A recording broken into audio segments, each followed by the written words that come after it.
Welcome to Tidbit Talkin. Have some ideas about a fictional thing, each one featuring different levels of seriousness. Spoilers, here we go.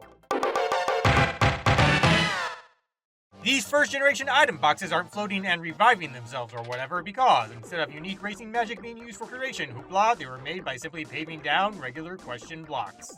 Red shells possess homing mysticism because they are charged with the souls of beings who have extraordinarily strong instincts for not wandering off cliffs. These carts go faster with large cash flows because their engines run on sorcery fueled by moolah mass. At least the first competition must have been wholly sponsored by the Mushroom Kingdom's biggest banks.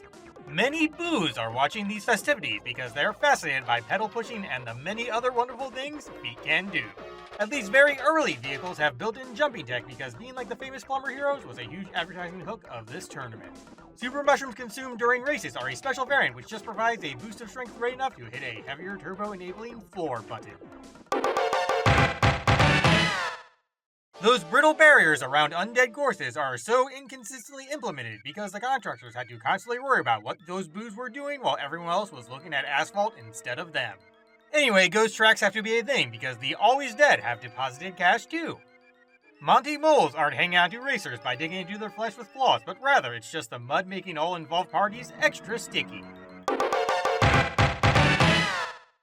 Koopa Troopas, particularly green ones, adore these beaches because such locales are one of the few terrain types for which their inability to stop at a ledge doesn't lead to certain doom. Fewer ice roads exist than other course variants because the local penguins were unsure if the Mushroom Kingdom was trustworthy and not full of folks who wish to throw them off cliffs. Hence, they didn't let many paths get paved and or shaded. Bowser volunteers for competition crap because Dude is provided with a track budget that he doesn't fully utilize and takes the rest for main castle and Dark Land repairs. Special items were being pitched as permanent staples by certain first tournament contestants, but they didn't get ruled as viable for a few entries because not everybody getting one seemed super sucky. The Mario Bros suggested colorful barriers for these tracks after they enjoyed that aesthetic provided by Dinosaur Land's palace switches and blocks. Transportation tool tins seemingly don't come back but can still be grabbed by others after use because these deals are a first generation special variant that give one thing per person passing over based on magical signatures, and the status showing shade is only seen by each individual participant. Rainbow Road, in most cases anyway, is a natural mystical phenomenon left over by the downpours produced by Coin Heavens. This was the first time it was discovered, hence there being absolutely no guardrails here since they couldn't construct them quickly enough after finding everything out. This is also why Special Cup is initially a secret.